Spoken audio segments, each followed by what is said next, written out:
Blog Talk Radio.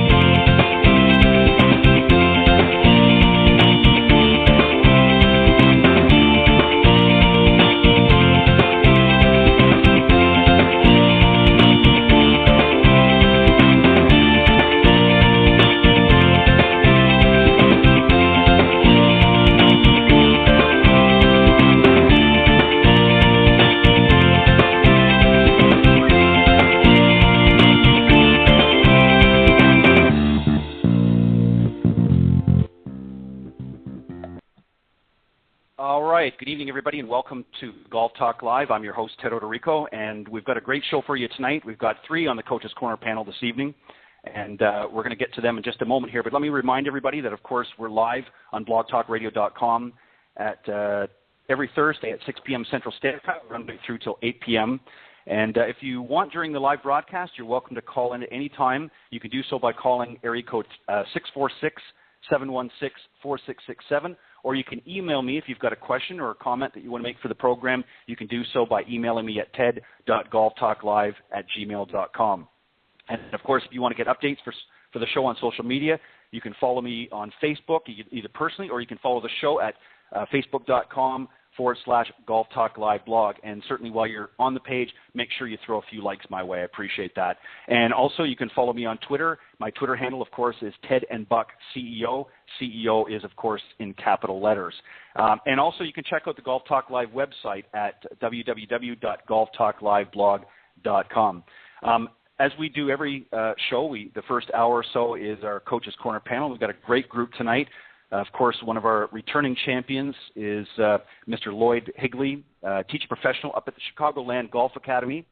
And if you want to get more information on how to get in touch with Lloyd, you can certainly visit the website at www.chicagolandgolfacademy.com. Also joining the panel tonight for the first time is Mr. Preston Combs. He's a Class A PGA member at Matitaconk National Golf Club in Jackson, New Jersey. He's also a 5 Simple Keys Director of Instruction, a Stack and Tilt Network certified, Titleist Club Fitting certified, and is the only Tour Pro Mind certified affiliate in the nation. He has experience with the Aimpoint Green Reading and is a member of the Proponent Group. So we're going to welcome him in a second. And also the website, you can check more about Preston at www.yourpargolf.com. And rounding out the panel, of course, is Mr. Andrew Rice, Director of Instruction at Berkeley Hall Club for the last 13 years, and he's named one of the top 5 golf instructors in South Carolina by Golf Digest. He's also teaching golf for probably about the last 25 years or so, and he's one of 9 TrackMan partners in the world and is also a Swing Catalyst ambassador. And you can get more on Andrew at www.andrewricegolf.com. Gentlemen, welcome to Golf Talk Live. Thanks, Ted. Thanks, Ted. Pleasure to be on. Thank you, Ted. All right. Appreciate it, guys. We're going to get to a question in a second. Just one more thing. I just want to remind everybody that a little bit later in the show, I'm going to be interviewing, of course, another great professional in the business, Eric Cogorno. He's going to be joining me here in about an hour's time. But remember, if you want to listen to the program live, you can do so by visiting blogtalkradio.com. And just up in the search key, you can click on Golf Talk Live, or you can just complete that as a full link, and you can do that. And as I said, we're all over the social media, so you can check us out there. And we're going to get ready, remind everybody that's tuning in for the first time that each week you'll have an opportunity to send in your email questions into the program and pick the best coaches and teaching professionals in the business here on Golf Talk Live. And I have a different panel, of course, every week. We'll cover a new topic, plus some of the weekend warriors. We're going to help you along the way as well. So here's essentially how the segment's going to work for those of you who've never participated before. I'm going to pose some of the questions to the panel. I'll start and then rotate around to each of the members, panel members for some general comments, and then open the floor to any additional comments if they have any. This is also your opportunity if you guys want to, if you're listening to the program live and you want to participate in the discussion, you can call in at any time if you like during the live broadcast between 6 and 7 p.m. Central Time, or that's 7 to 8 Eastern Time for you on the East Coast. And again, the number is area code 646-716-4667. And you can also email questions to the panel at questions.golftalklive@gmail.com. Okay, guys, I got all the stuff out I needed to get out, so we're going to start the program here. The topic I picked for tonight was sent in by a gentleman from Vancouver, BC. His name is Drew. And the topic heading is, of course, he's named it after a segment I've done on the program before, the good, the bad, and the ugly. And here's what Drew had to say from Vancouver. I named this segment the good, the bad, and the ugly for a very good reason. It epitomizes my golf game perfectly. I have a very inconsistent game. Some days I play pretty good, others I play pretty bad, and then there's those days in my game when it's downright ugly. I can't figure out why my game varies so much from week to week. And, of course, his question is to the panel. He says, do you have any suggestions on where I should start? Lloyd, I'm going to start with you, but let me just preface this a little bit. Obviously, some of the questions we're not going to understand all of the nuances of the individual's game, and that's understandable. But let's take, I guess, a tip from Drew's email here. Obviously, he's very inconsistent week by week, and we need to figure out how we can sort of get him back to a more consistent game. And I think one of the best ways of doing that is to sort of start him from ground zero again, if you will. So, Lloyd, I'm going to start with you, and then we'll go to Preston, and then Andrew will follow up as well. So, Lloyd, if you want to start, how can we help Drew? Yeah.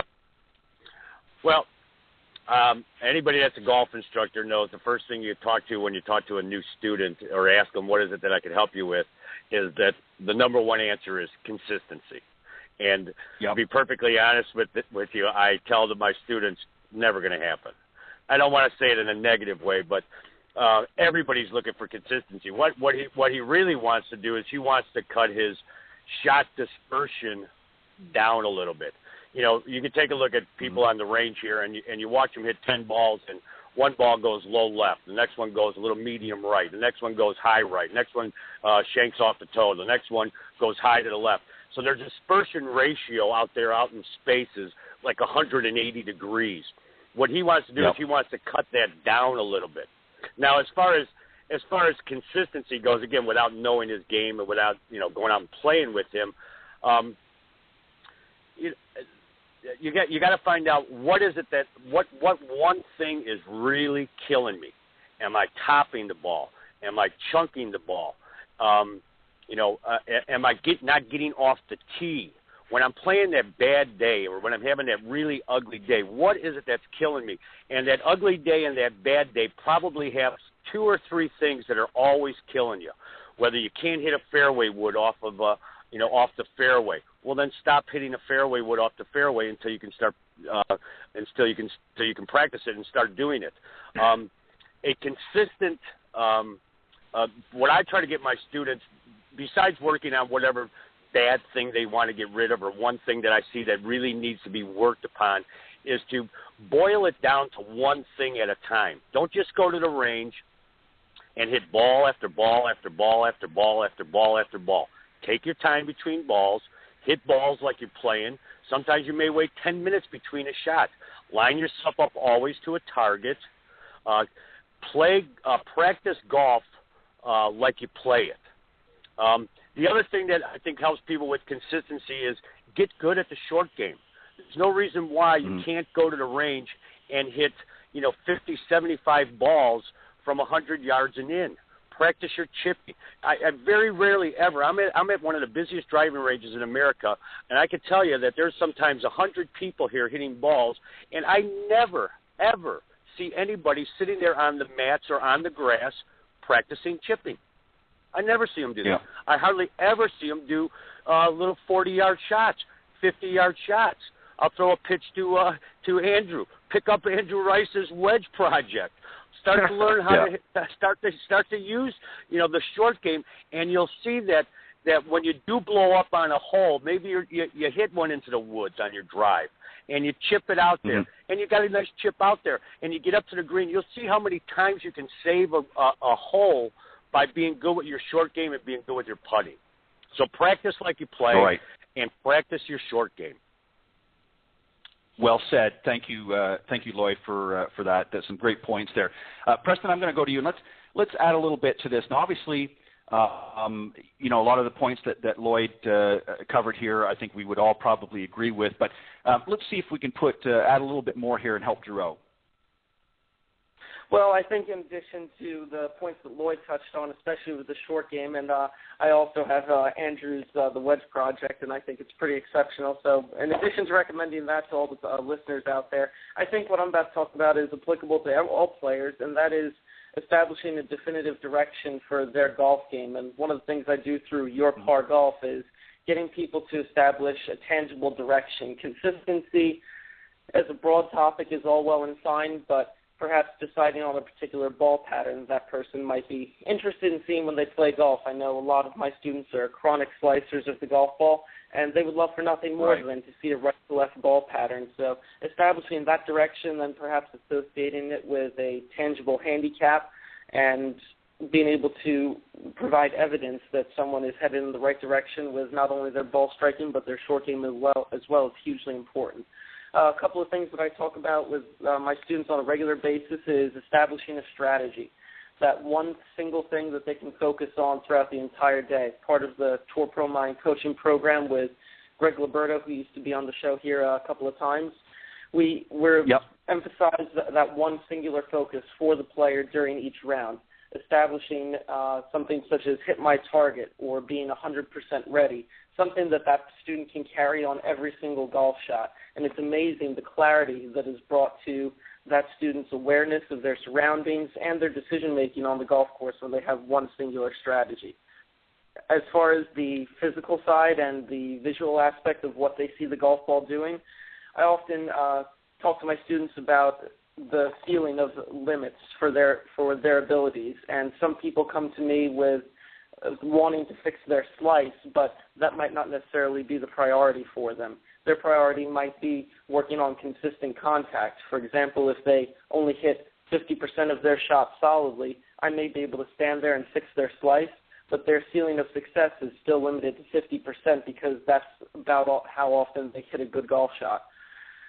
So therefore, we might change their priorities and work on better contact first, and then if we get them hitting 80-90% of their shots solidly, then we can work on direction and continue to make progress from there.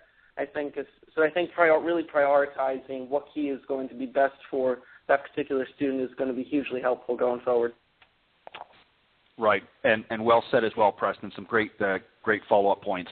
Andrew, of course, you've got two shout-outs here on the show tonight from both Lloyd and Preston on the short game there. So I'm going to let you lead in with that if you want to, and help Drew here from Vancouver.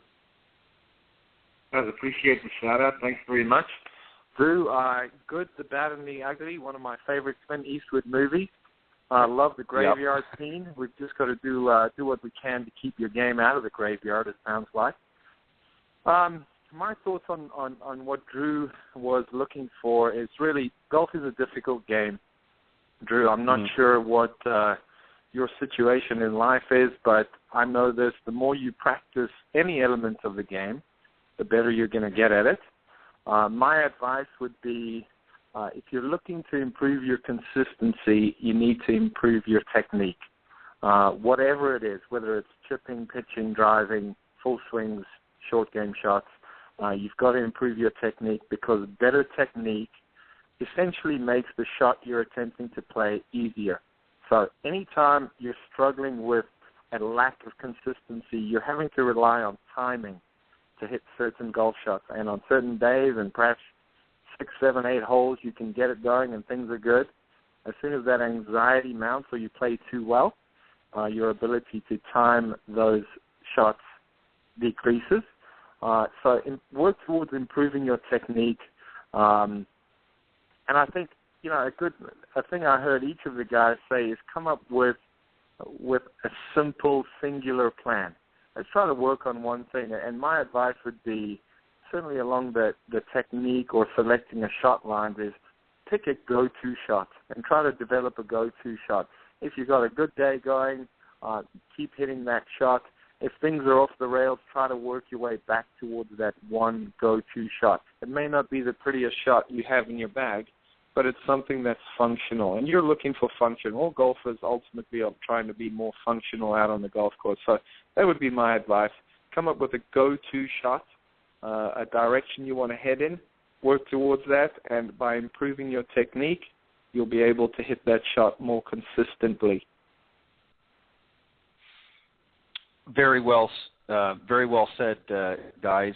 Let me, if I can, I think one of the things, that I sense, with a player like that comes out and is very inconsistent from week to week, a lot of times what happens is it comes sort of from within.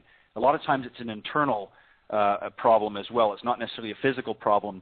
And a lot of times I think what happens is the player gets out there, they're having a great week and everything, and they're sort of on a high, if you will, and the next week they're not hitting those shots, quite as consistently as they've had in the past, or maybe as they did last week, and suddenly their level of enthusiasm sort of goes down, and now they're sort of scrambling to try and get back to square one. And I think a lot of times, Andrew, what you said there is sort of develop a go-to shot and use that to have sort of like a starting point, if you will, have somewhere to go back, a reference point to go back to yourself going astray. And I think that's really what a lot of golfers say. A lot of golfers suffer from what Drew has. I mean, we all do at some point, but some more than others. And I think that's an excellent point. Great point, guys. Great way to start the show. Anybody else have any additional comments they want to make, or do you want me to get into some next questions? No, I think that covered it pretty good. Okay, I think we got a suggestion. I'm sorry, Jen.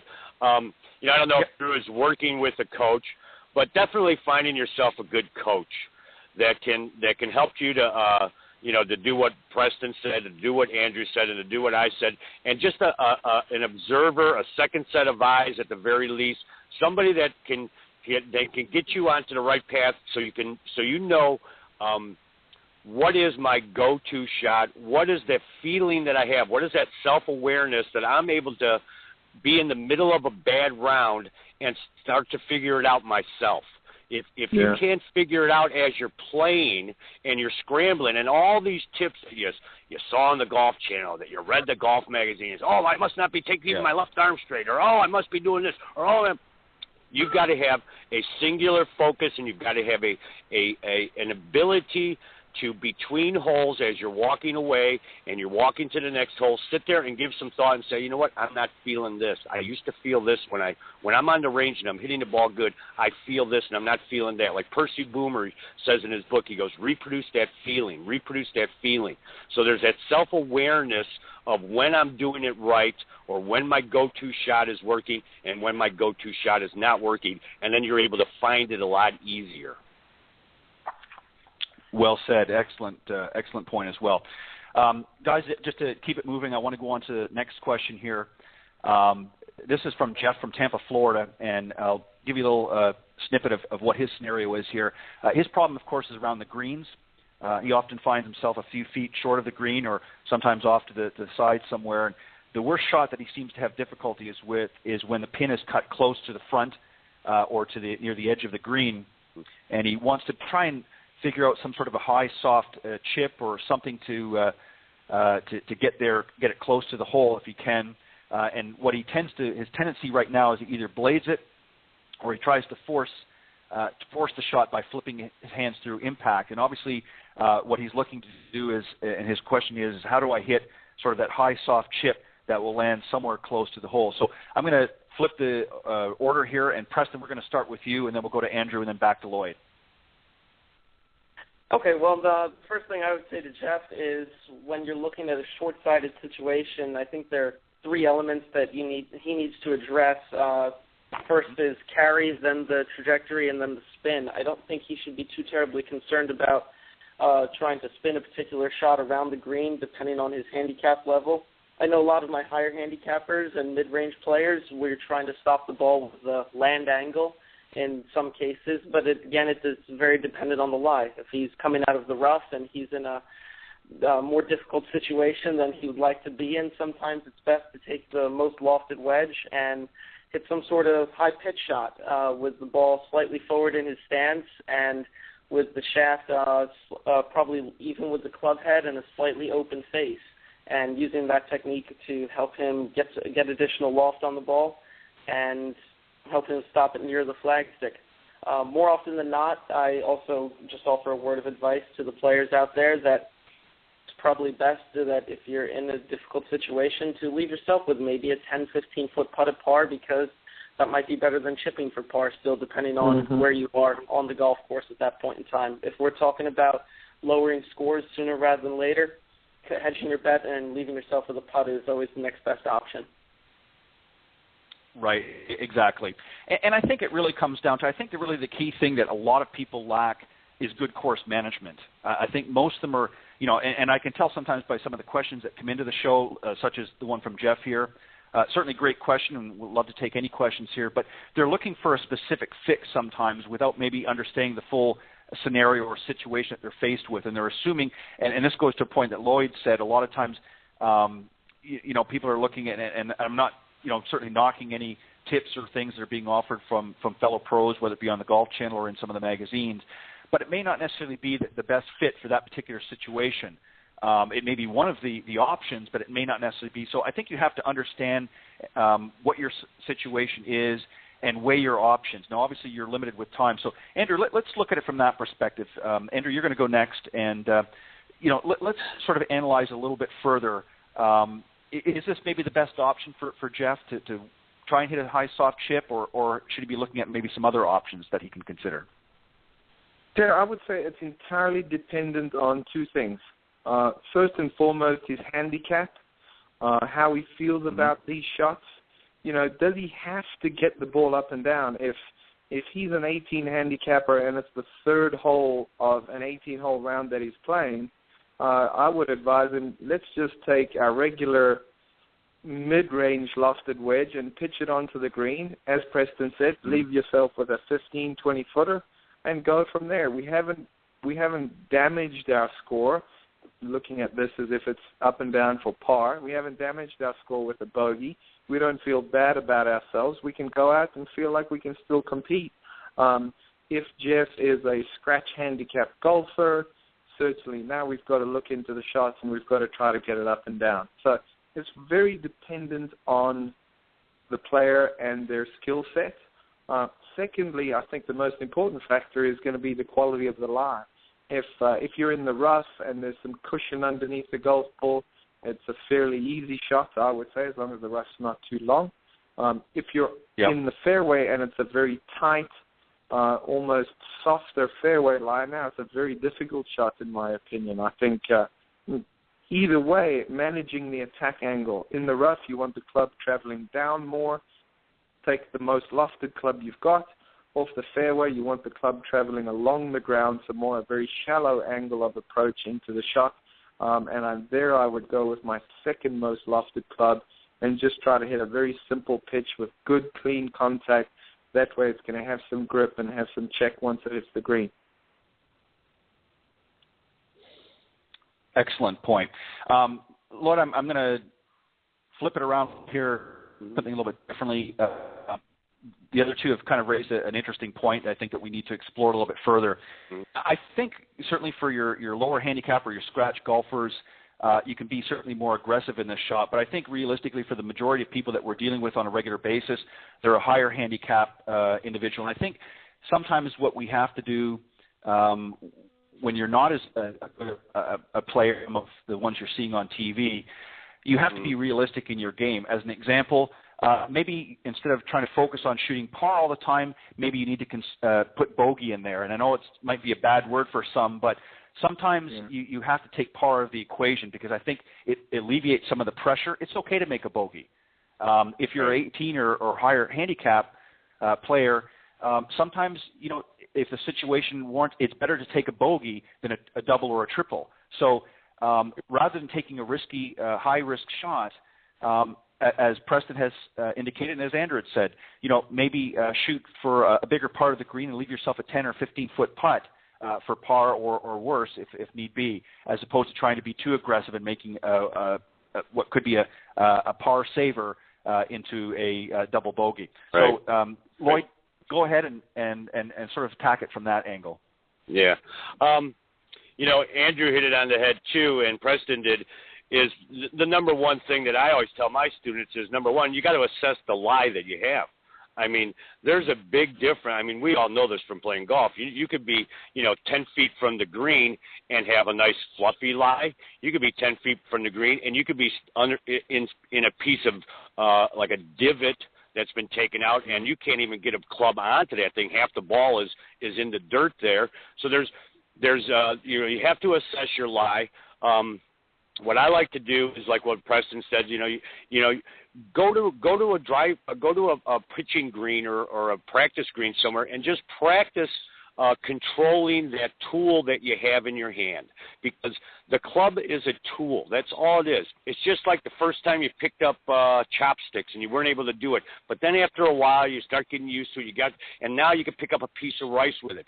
If you have this tool and you play around with it, just play with it like Sevy did when he was little.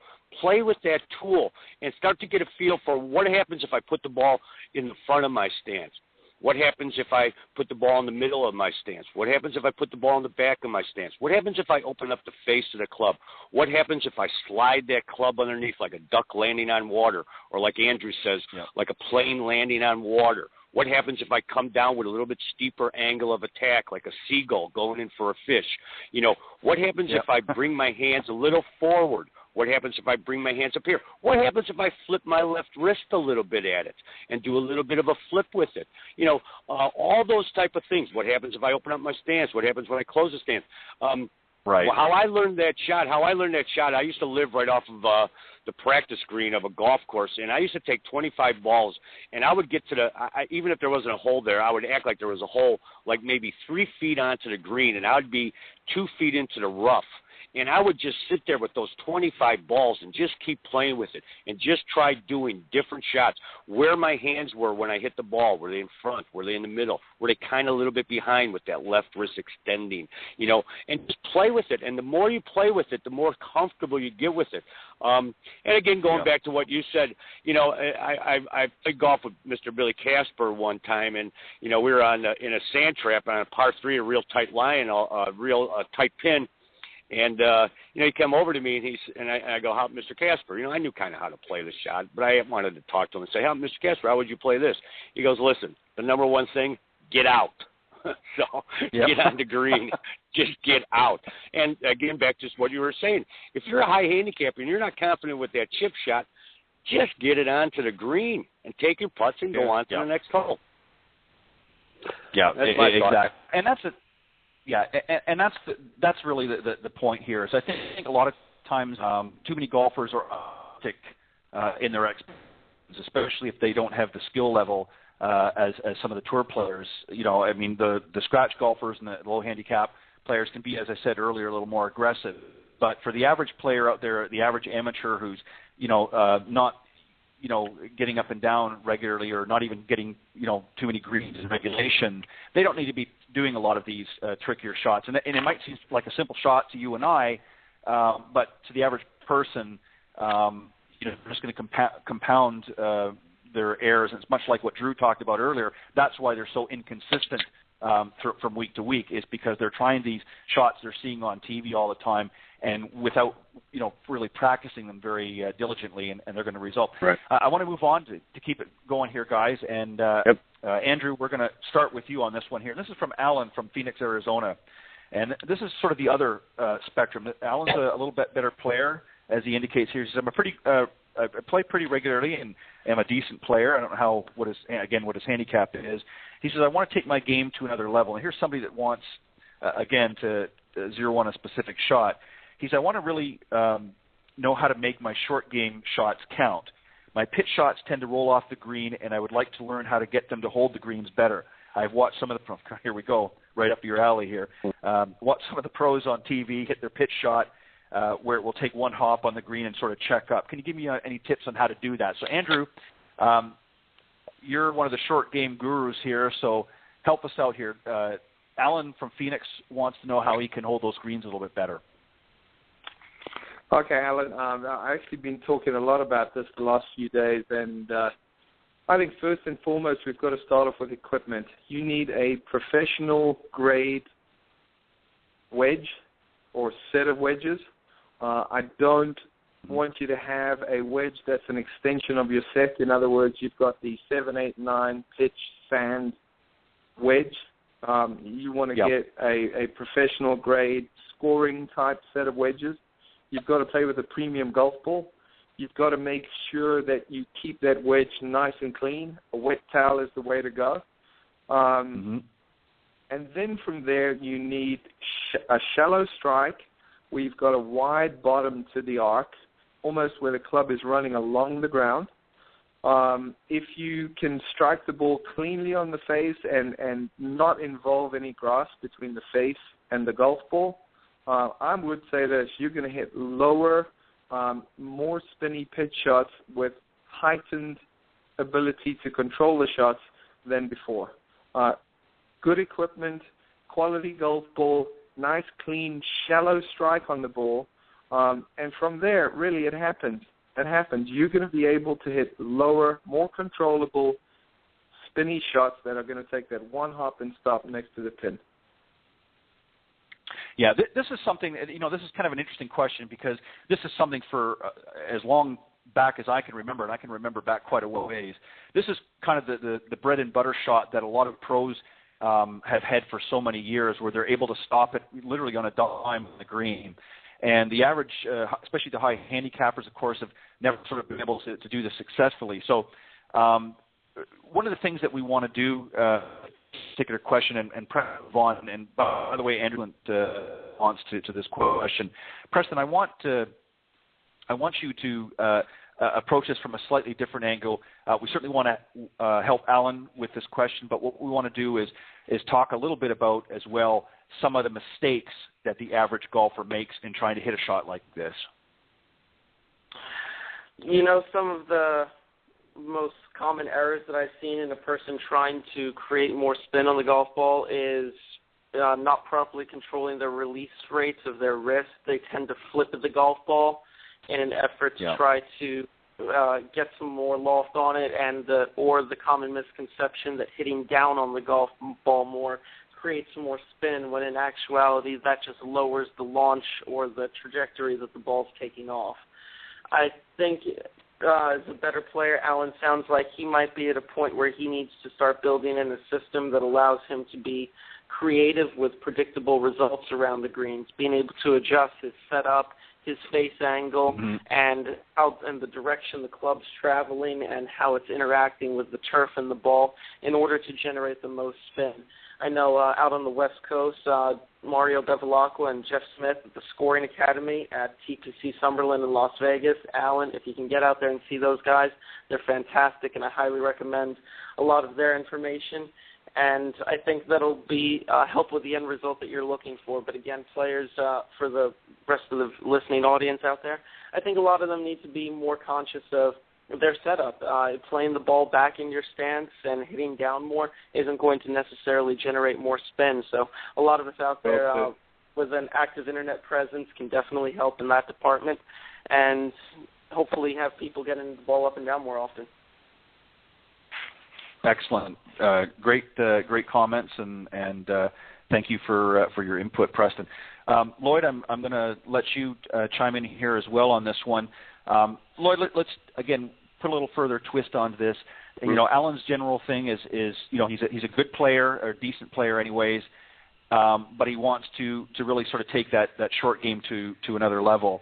And some of the common mistakes, of course, Preston has indicated, and of course Andrew has talked about as well. But I think that there's a lot of misconception in the industry.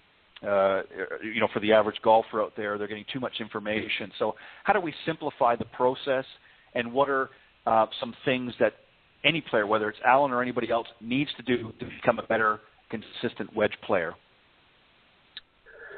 Well, those two covered a lot of the points. The shallow angle of attack. Again, it's, thinking of it how a duck lands on the water, just kind of skims across the water when he lands. Your ball set up where it is in your stance, middle, maybe even a little bit in front of middle. The number one thing is exactly what Andrew just said, and I read his article and his stuff on that. And there's a lot of other guys, John Sinclair, and these guys are all doing these studies on wedges and all that stuff. You've got to have some really good wedges. You're not going to, I don't know, I think I read Andrew's tweet a couple of days ago or yesterday saying, hey, you can't have that 1980 Northwestern wedge and think you're going to stop a ball with that, and you're not going to stop it with range balls. It's just not going to. It's not going to happen. It's just not going to happen. One of the drills that I was working with Dave Wetzlick last year that he showed me, and Dave spent some time on the tour and he spent some time on the web.com tour. Excellent player, and he showed me this little drill that we were doing with these guys, and we placed two balls. One ball was a little bit back of center, and the other ball was maybe 4, 5, 6 inches in front of that ball. And we had these guys try to hit both balls. And so you could see that they were coming in on a shallow angle of attack, that club was staying more level to the ground, going through the ball. And then, like Sevy used to say, put that sword back in the sheath. I think that going through the ball and through the follow-through to have soft arms and soft legs, and to use a little bit of your body with it. One of the big mistakes that I saw, and me and Preston were down in, where were we, Preston? Louisville, and me and Preston, he's trying to show me this little short shot, and, here I am toe shanking it and doing all these things, and he's going, you're taking the club way too back. You're taking the club way back there. Keep that arc that club is traveling on a lot shallower, not steeper, and don't drag your hands back there behind you. Try to keep everything kind of semi in front of you, in a more shallow arc coming through the ball and a more shallow landing area going through the ball, I think are the biggest things that have helped me. Yeah, and that's that. Sorry, go ahead. I was just going to say, to further Lloyd's point, to help with the description of that, if you were to take a Ferris wheel and just put it on maybe a 15 or 20 degree tilt, that's probably the arc that we should be looking for the club head to travel on, because as it starts to turn into more of a merry-go-round and traveling around the player more, it's really difficult to control not only that flat spot, but where the club's entering the ground also. And I think that type of visual imagery is going to help some people out there. Yeah, exactly. I think one thing I want to add, and I know that it's there's so many different variables, the golf swing and different shots and things like that. There's certainly the lie has to be taken into consideration, and equipment of course is a top priority. But I think one of the number one things that I've seen, and I'm sure you've all experienced, that there's a lack of practice by the average golfer out there, and especially in today's economy and today's market. And I think that really sort of epitomizes what part of the problem is. Everybody says, well, I want to hit it like, I want to have a silky smooth swing like Freddie Couples, or, I've got a quick tempo, like Nick Price did, and I want to be able to stop it on a dime, or I want to be able to hit some great shots like Elite Trevino, or I want to be able to be, whoever it happens to be. But the problem is they want these quick fixes now, and they don't want to spend the time or the effort in, at the driving range or at the practice facility working on these different techniques and drills, as Lloyd had talked about earlier. And I think this is something that we have to instill. If you want to be a better player, it doesn't matter what equipment you put in your hand. It doesn't matter who you go and see. You can get the top 10 instructors to work with you day in, day out for the next 10 years. If you don't go and put what they're teaching you and what they're showing you to progress, you're not going to improve. You might make some modest improvement to improve. You have to go and be willing to do the work. And how much work you do is going to dictate how much better a player you're going to be. And that's something I think that people have to really understand in their head and wrap their mind around. And that's why I said earlier when Preston was making one of the points that it's really about what's inside a player that is going to dictate what happens on the outside. With that, guys, another question here. Anybody want to rebut that or have any comments against that? You're welcome to chime in. Yeah, that's good. I take that as a no. Exactly okay. right, Ted. I think there are so many people who nowadays they don't have a lot of time, so they're going to listen to a radio show, they're going to read an article, they're going to watch the Golf Channel and say, okay, that's going to make me better. That's not going to make you better. It's going to give you a little guidance. It's going to give you a direction to perhaps explore, but you've got to explore that direction with yourself standing over a real golf ball, hitting a real shot on the driving range or out on the golf course. You've got to get out there and practice if you have any chance to get better. Right. Yep. Yeah. And let me just add on to that, Andrew, because that really raises what I'm talking about here. Let me put this in perspective, and let's take golf out of this for a second. I don't care what profession you do or what you do. Let's say if you're a carpenter and you're a homeowner. Somebody can give you a hammer and some nails and say, okay, and some plans and say, okay, I want you to go and build me that house. And, showing you a few things and how to do certain applications, you can probably build parts of it. But until you go out and put it into practice on a consistent basis, that's going to dictate whether you're going to be a good home builder or sort of a, I don't know if I want to get inside that because it's going to collapse on me type home builder. And it really dictates how much effort you're going to put into it.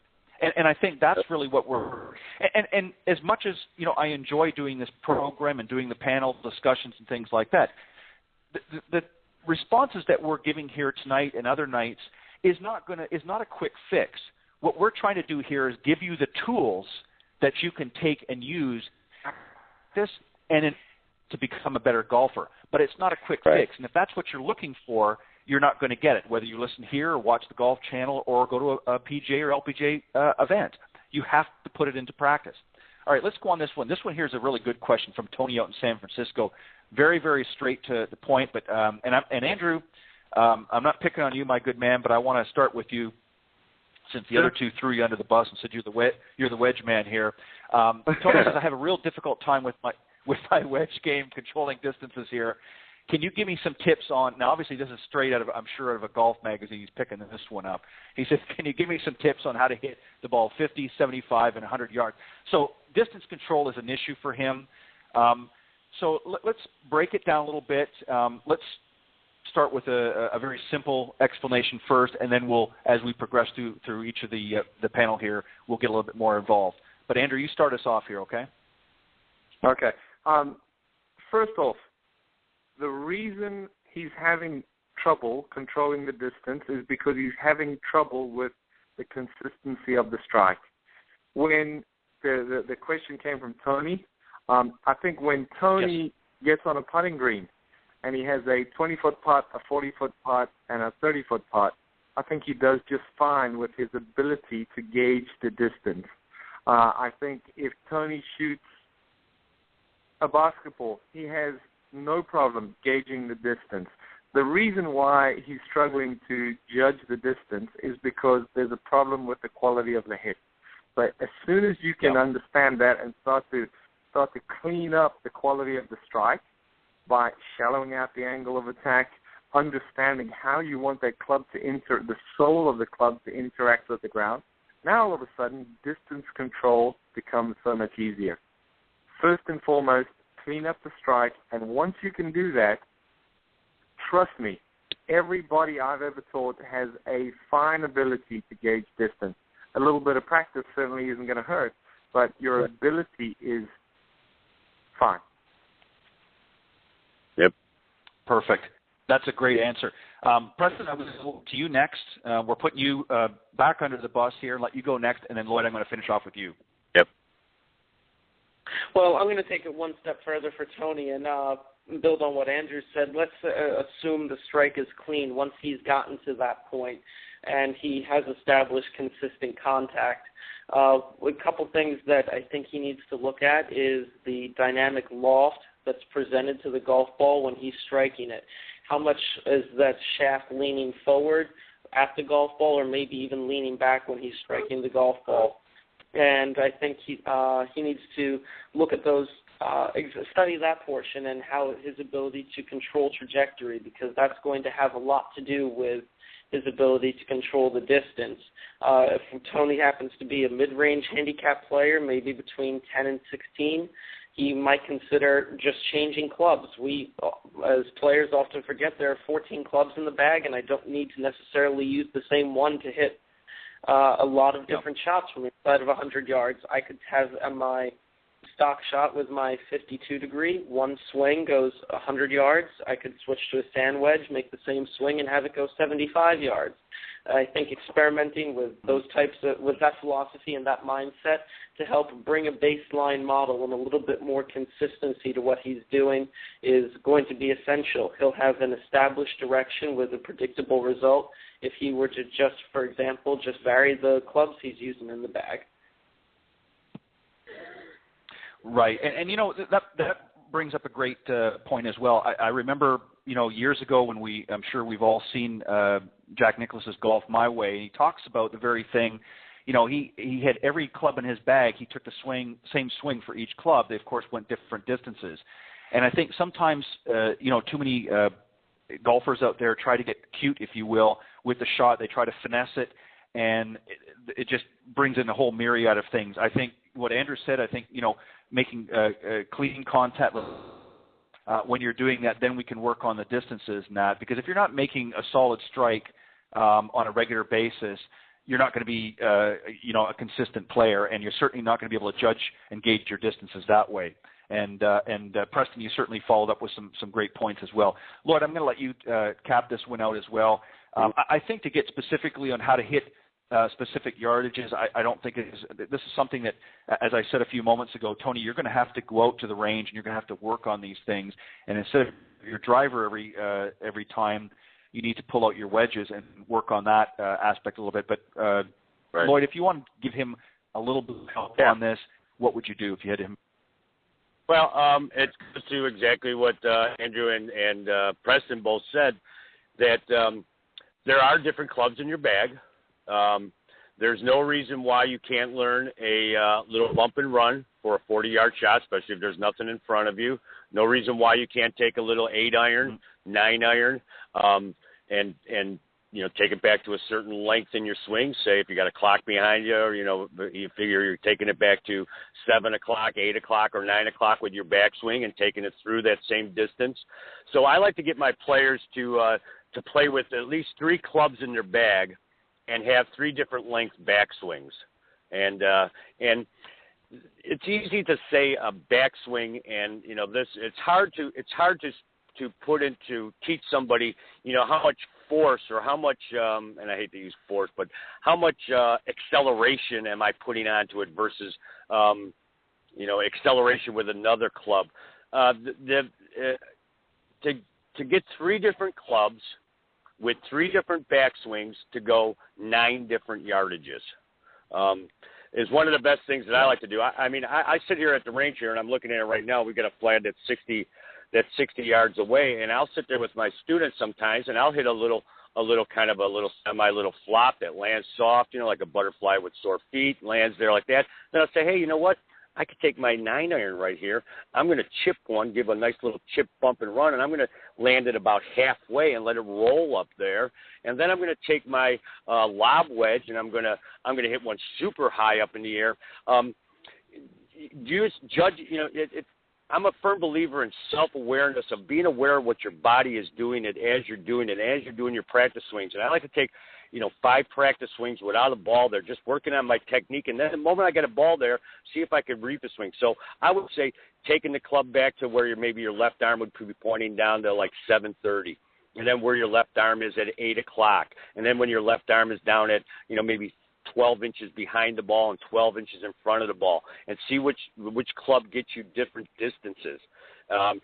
Setting up little targets. If you can go out onto your range and set up targets and put one 50 yards, put one 40 yards. I had a web.com tour player that I worked with, and that's all we did. I set up things, at real weird yardages. Here's 47 yards. Here's 62 yards. Here's 78 yards. Here's 85 yards. Here's the bucket there. And we would just sit there and just practice hitting 3 different trajectories, 3 different, heights. And okay, let me see a chip and run there. Let me see you bounce one up in front of it. Let me see you try to put one right into that basket there. Let me see one that's a middle. Playing around with it, I think Mike Hebron talked about it one time in one of his books about learning, is that the mind learns in a playful environment. Go to the range and play. Play with that club and play with your body, and be aware of what you're doing. Don't just grab another ball and say, I screwed that one up, screwed that one up, screwed that one up. No, Take a look, take a swing, feel what you did, hold it for a second when it's finished, let that feeling wash over your body, grab another ball, and go back and do it again. That's the best advice I can give. Yeah. Let me just add something in here, guys, and I think this is something that the average golfer that's tuning into the program tonight really has to understand. In addition to hosting Golf Talk Live, I have another new show that I've started here in the last few months called The Women of Golf, and it's co-hosted with LPGA professional Cindy Miller. And she brought into the last few weeks a segment called Own Your Game. And really what the series that we're talking about is, I think every golfer, regardless of what level, has to sort of do their own self-assessment. And I know we all encourage them to connect an instructor or coach, but I think they have to do an assessment first and decide what type of player they want to be. Are they just a once-in-a-blue-moon type of player? Are they somebody that wants to play regularly? Are they somebody that wants to play competitively? Or are they just better themselves for maybe a corporate outing?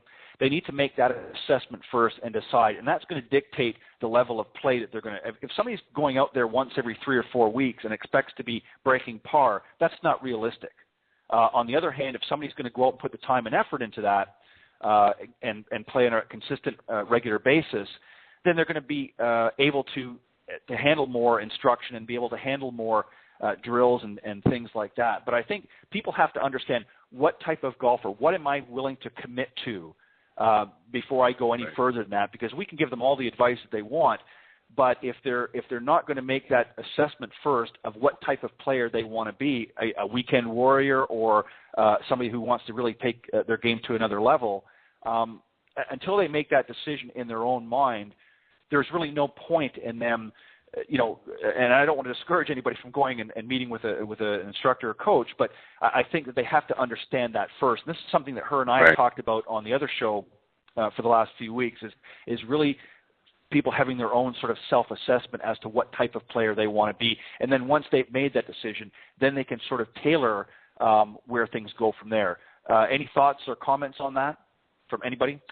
I had the privilege of years ago spending time with Fred Schumacher, who wrote the book Extraordinary Golf. Fred's very into the mind and learning and going out there, and he had a great thing. It goes back to what Preston said in the very first thing in the show, that Greg, who's a very, very smart man, and Fred Schumacher used to give you a backpack to put on your bag, and I had it on there for years, and finally it just disintegrated. It got so old.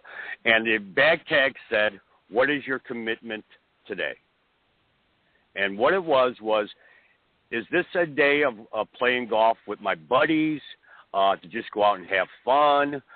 Is this a serious round? Is this a round I'm going out to practice? And having a singular focus that, you know what today is? Today is I'm going to be involved in every swing. Or today is I'm going to be involved with my buddy who I haven't seen in 10 years on the thing, and we're going to have fun, and I'm not going to let the game get me down. Or today is I'm going to go out on the course when it's empty, and I'm going to practice, and I'm going to throw 20 balls down, and I'm going to practice chipping when there's nobody around, and I'm going to do that. And then I'm going to go to the next hole. I'm going to practice my sand games, and then I'm going to sit there. Right. And today is a practice day. So having a commitment to what it is. When you go to the range, have a commitment. What is today? Today I'm going to work on that one move my instructor told me to work on.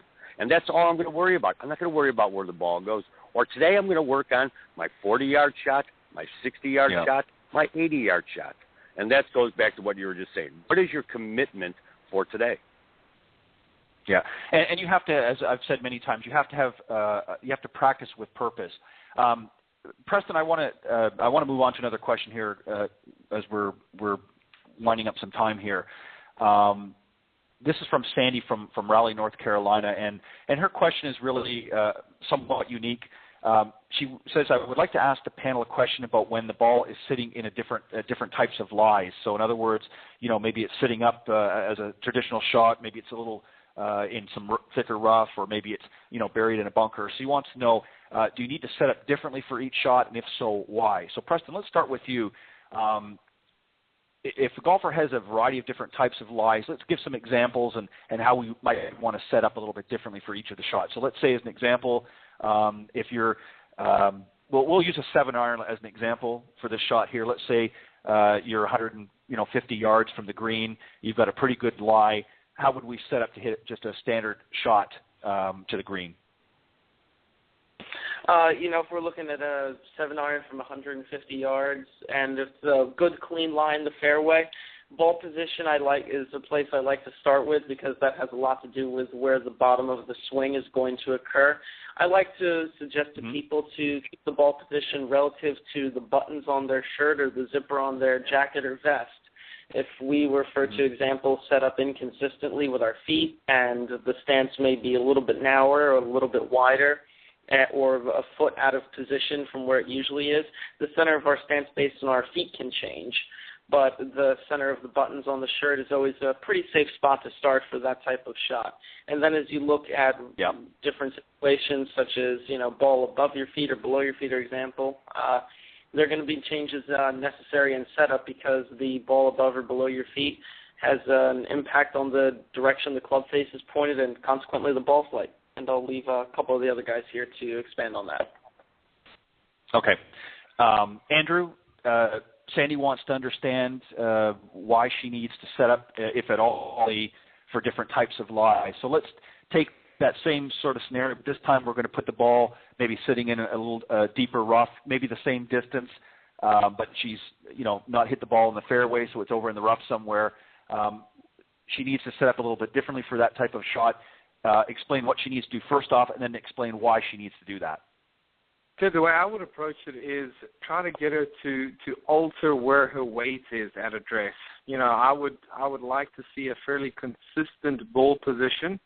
I think if she moves the ball too far back, she's going to struggle to get it up and out of the taller rough quickly enough. I'd like her to keep her ball position fairly centered, but I would like to see her weight be a little bit more favoring her front foot. That way she could increase her angle of attack and hit down on it a little bit more just to get that ball through that grass and get that club through the taller grass without catching a lot of grass as it leads into the golf ball. Okay. Traditionally, on shots coming out of the rough, again, it depends on the thickness. Traditionally, most golfers have been told to open the face a little bit to prevent, the grass catching the hosel and shutting it. Is that still, do you think, this day and age, is that something that she needs to worry about, or just play it, set up square as normal? I think she can set up square, but she needs to make sure that she has a fairly firm grip, a little tighter grip than she would normally have out of the fairway, just to deter that club from twisting as it passes through the grass. Okay. Good answer. I want to expand a little bit on this, and Lloyd, I'm going to let you throw your side on this, and I just want to remind you, because I know that you had a commitment for this evening, so I just want to let you know we're getting up to that time. So if you need to, after you answer this, if you need to bow out, by all means, go ahead. Yep, I will. Go ahead and answer. So we're looking at, let's take a different, obviously there's a variety of different lies. There's a myriad of lies that could be available. We've talked about a clean lie. We've talked about maybe in the rough and that. Why is it important that we need to make some changes to our setup depending on the lie? We know that, and the panel here knows that, but for the average golfer out there, why is it important? Well, I mean, just to expand upon what Andrew said there, by putting her weight a little bit more forward, she's going to come down on the ball a little bit steeper. Now she's going to be coming down on a little bit steeper. She may be, the club face may be pointing a little bit more to the right, so she may want to open up her stance just a tad. It's all about the path that face is coming into the ball. And I hate to keep returning to this, but you can think of it as a very shallow path. You can think of it as a very steep path, and then you've got all those different angles in between there. Another thing that she may want to do, she may want to go up one club instead of hitting a 7-iron, which she normally would hit from a clean lie. She may say, "Hey, I'm going to go with the 6-iron." She may think that as she's coming down on it a little bit steeper, that her loft may not be as much, so the ball's going to go a little bit lower. So she may play a little bit safer towards the side where if the ball doesn't come out as cleanly as she likes, or she doesn't make as clean of a strike on it, that she's going to get some run on that ball and may be able to bounce it in front of the green and run it there. You have to change your visualization of what that shot's going to do because of being in the rough versus being in a clean lie. So her thinking that this ball is going to come maybe a little bit lower. She's coming down on a sharper angle of attack. She's taking some loft off of that club. Her hands are coming there a little bit before the club face is getting there. I don't want to say handle dragging, but the hands are coming in there a little bit further. I knew you guys would love that one. But the ball's going to come a little bit lower. So, think of that as a way of getting to the green, that you're not going to hit one of those nice towering high flies into there. You're going to hit a little bit lower shot, take a little bit more club, hit down a little bit steeper on it by having your weight a little bit forward, maybe aim a little bit more to the left of where you would normally aim to. And those are the things that you do in your setup. Very well. Great answers, guys. Lloyd, do you need to depart? Yeah, I got to get going. My students over there are looking at me going, hey, I'm listening to this thing, and you're not leaving yet. All right. Very, very quickly, Lloyd, just let everybody know before you clock out here, everybody know if they want to get in touch with you, the best way to do that. Chicagoland Golf Academy, my website's still in the process of being redone. ChicagolandGolfAcademy.com. LloydHigley@gmail.com is the easiest way to do it. If you come up to Chicago, stop by the range here. It's a beautiful range right off of Lake Michigan, and just give me a buzz or send me an email. Okay, sounds good. Lloyd, go and enjoy your lesson, and thank you very much for coming on and your thoughts and input in the panel. Guys. We'll talk again. Take care, Lloyd. Yep. Thanks, Andrew. Thanks Preston. Bye. Okay, guys, we're going to do something a little bit different here just to sort of wrap up the segment. I want you to, each of you, Preston and Andrew, and Preston, I'm going to start with you. We've got a question here that I want to pose, that I've actually posed on the program before, but I want you to, sort of do a little soul searching, if you will. Somebody posed a question a little while ago to the panel, and they wanted to know, what, if anything, have you learned from your students? So those that you've been teaching over the last many years, what are some of the things that you've taken away that have helped, one, to make you a better teacher, but also give you pause to think, okay, yeah, I think maybe if I made some changes here, not necessarily with your game, but maybe in your approach and how you handle some of your students. Preston, I'm going to let you start with you first. What are some things that you've taken away from teaching your students? Well, Ted, you're definitely right about the soul-searching side of that question. I think that my students have shown me over the past few years, and I'm a younger instructor, I'm just 25, but I've seen over the past few years a wide variety of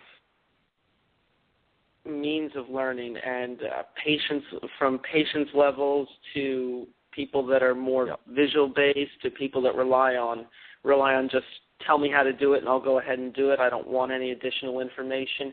And it's really gotten me more in tune with my ability to read a person, similar to if you're sitting at a poker table and you need to figure out who the sucker at the table is, or being able to identify, or being able to read the situation and really learn who's standing in front of me right now, and understand that while two people may have the identical swing problem, you may approach the same situation in entirely different methods. You may use more communicative approach with one versus, actually putting your hands on the club head and moving a portion of the body into a particular position in order to convey the same message. It's really encouraged me to develop anywhere from 3 or 4 to 15 to 20 different ways to say the same thing or to try to get the same point across, because what resonates for one person won't necessarily for the other. And, thank you to all my students out there who have helped me improve as a teacher by giving me those experiences. Yeah, and I think feedback, the more feedback we can get, I think, and these guys, just because this is my show, feel free to correct me if I'm wrong, but I think the number one thing that an instructor, coach, teacher, whatever you want to classify yourself as, I think you have to be a good listener. I think if you're a good listener and you listen to what the students are telling you, Obviously, you have to have an ability. Not everybody can be a teacher. Not everybody can be a tour player. Some people that can teach very well may not do very well out on the tour, and vice versa. But I think number one is you have to be a good listener. You have to listen to what the students are saying. And I think, unfortunately, too many times, and this even happens today, I'm sure, but in the past, I think sometimes maybe that wasn't happening as much. And I think a lot of times, maybe in the golf industry, we would be a little overzealous and want to teach what we wanted to teach, and it may not necessarily be the best approach for that particular student. As you just pointed out, Preston, everybody has different learning styles and abilities, and we need to cater to that. And the best way, there is no one tried and true method, if you will. It all depends on the individual, and I think if we're a good listener to begin with. Andrew, I'm passing it over to you. Andrew, what, if anything, do you feel that you've taken away or learned from your students over the years? Ted, I would say two things. I think you've hit the nail on the head with being a good listener. To me, the most important, if I've got a new student and I'm just trying to learn about them, the most important phase of the lesson for me is the first 10 minutes, what some people call the interview portion of the lesson, where we're having a chat. They're telling me about their game. They're telling me what they would like to do. I'm looking at their equipment. I'm watching their body language. They're invariably taking a couple of practice swings. And I'm just trying to interpret and read this person and really listen to not only their words, but their body language. I'm taking a look at their equipment. I'm trying to get a sense for what type of a person, what type of a learner, what type of a golfer they currently are, and also try to learn where they would like to go. Very, very important for me. I would say most important part of the lesson as an instructor. Secondly, I think the vast majority of lessons that are given throughout the world are to, let me say, non-expert golfers. In other words, not players that are trying to make a living by playing golf. Right. People want to have a good time. Golf is a leisure activity for them. They want to enjoy themselves. They want to have a great personal interaction with you. And if you can make it enjoyable and fun and at the same time educational, I think you're coming out ahead of the game. So really for me, that's what I try to do is understand people want to have a good time. I try to listen. I try to learn. I try to interpret what they're telling me to the best of my ability, which is surely limited. But I do the best I can. And with that, I think we can all, as teachers, we can all go a long way. Yeah. Well said, guys. Some great answers to the questions, and particularly here in this last portion. I agree 100% with both of you. I'm just going to throw one more question in there, and this is just one I'm curious to sort of see how you might approach things differently. If you were, if there was sort of a, and I'm going to use this metaphorically, if there was a golf god, let's say, and Preston, I'm going to start back with you, and you had control and make changes within the industry on either approach or what have you, is there something that you would do that you would like to see happen in the golf industry to help some of those people out there? You know, if you had on the instructional side, and I think Andrew touched on it in the last 30 seconds or a minute here, there's a lot of technological developments and a lot of information that's coming to the forefront of the instructional industry, and I think it's important for us as instructors to not only be patient with the information that's out there, because as we continue to have the ability to take a closer, more scientific look at things, certain elements that we believe to be true in the past are always changing, and it's not a discredit to that instructor just because we can see something a little bit more closely than we could before, that now whatever they may have been teaching may need altering in any capacity. And I think it's important for us as if there was a golfing god of instruction, I think it would be giving the instructors the ability to maintain sight of what Andrew said, that the people that are coming to us just want to get the ball in the hole faster. They want to make this game more fun. And at the end of the day, that's our job. Help them enjoy the game better by whatever means that may be. If it happens to be using 2D video and needing to draw a line to demonstrate a point that your head is moving, it needs to stay relatively steady. I don't think there's any harm in that. Or if it's as detailed as a 3D camera with wrist graphs and measuring hip tilts and pelvic tilts, then that's fine too. But with the understanding that not every student that comes to see us can comprehend that level of information. And I think it's our job to just put it in terms that they're able to understand and they're able to take away from the 60 minutes or more than that they have with us, that, hey, I can enjoy this game a little bit more next time I go out. I personally don't subscribe to the old adage that it has to get worse before it gets better, because if someday I am fortunate enough to take my BMW to a dealer and because something's wrong with it, he says to me it's going to be 2 weeks of it getting worse before it gets any better, I might have a problem with that. So. I think that was in a Seinfeld episode one time, if I'm not mistaken. He had a Saab, not the BMW, but I think that was it. Andrew, let me just ask you this, and kind of change it up just a little bit differently. Yeah. I think that what Preston had just said. I think that there's a lot of great teaching methods and techniques and equipment and technology out there to help. But I think the important thing is that it needs to be put into perspective. I think that sometimes it can be information overload, both for the instructor and for the student. So we have to find balance. Life is about balance. And what we talked about earlier, what might work for one might not work for another. So we have to be careful that we find and strike that balance, that we don't overload the students with too much information. The information is good for us. But what are some things, very quickly, if you can, just in this last moment or two, and then I'm going to give you both an opportunity to do a quick shameless plug here and talk about where everybody can get a hold of you in that. Andrew, where can let me rephrase that. What about balance? Do we need to find a balance? If you were that golfing god, what would you do that would make Definitely, changes? I think the word that comes to mind, Ted, and it's something that takes a while to get. It's called experience. And there's a reason why there's not a lot of 25-year-old teachers on these teacher rankings throughout the world and top 100 teachers and that. It's because it takes a long time to gain experience. And as you gain experience, you gain a great word that I love. It's called wisdom. And you learn what to say, when to say, and that's really the art of teaching, in my opinion.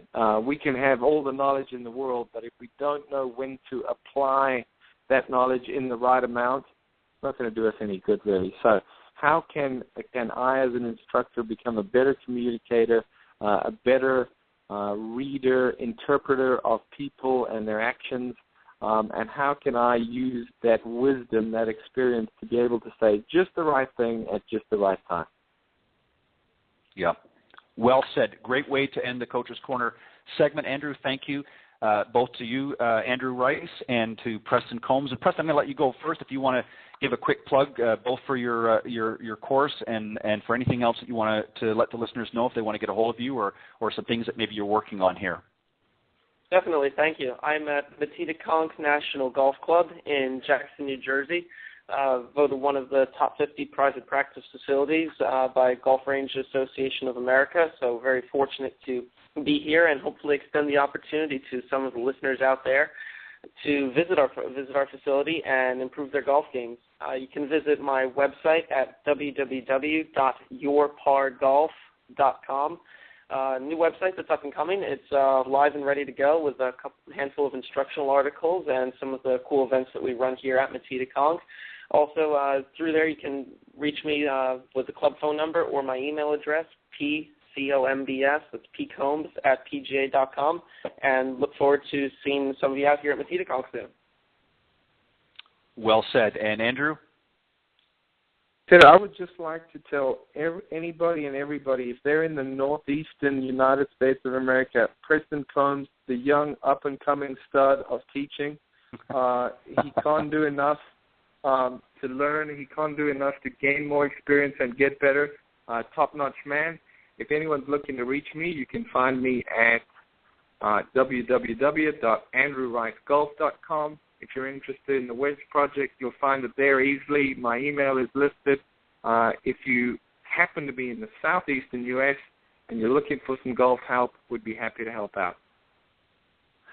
Well said. Gentlemen, I want to thank both of you for coming on Golf Talk Live this evening. I thoroughly enjoyed it. You guys were certainly, definitely both a class act, and I appreciate you giving your thoughts and input to my listeners. And you're welcome to come back anytime. I would love to have you guys back on the panel. And definitely, as I said to you both off air before, I would like to arrange, and we'll do this at a later point, but have you both come on the show either together or independently if you wish, however you want to do it. And we'll do a little bit more in-depth interview and let you talk a little bit about what you're working on and some of the areas that you can help some of the golfers out there with your instruction, with your knowledge. And I agree with you, Andrew. I think Preston, when I saw your image that you sent over and that, he had that big, bright white smile coming through on that picture there. I knew I saw an up-and-coming young talent there for sure. So, Preston, thank you for coming on, and Andrew as well. I appreciate it. Sid, what a pleasure. Thanks so much for having us. Thank you, Ted. Really enjoyed being on and look forward to doing it again soon. Yeah, I would love for you guys to come back on anytime. Open invitation here, and I know that the listeners enjoyed it. I've already had some great feedback already. So thank you, guys. Have a great evening, and I will be in touch with you guys soon about coming back on for a different interview. Good. Thank you, Ted. You're welcome.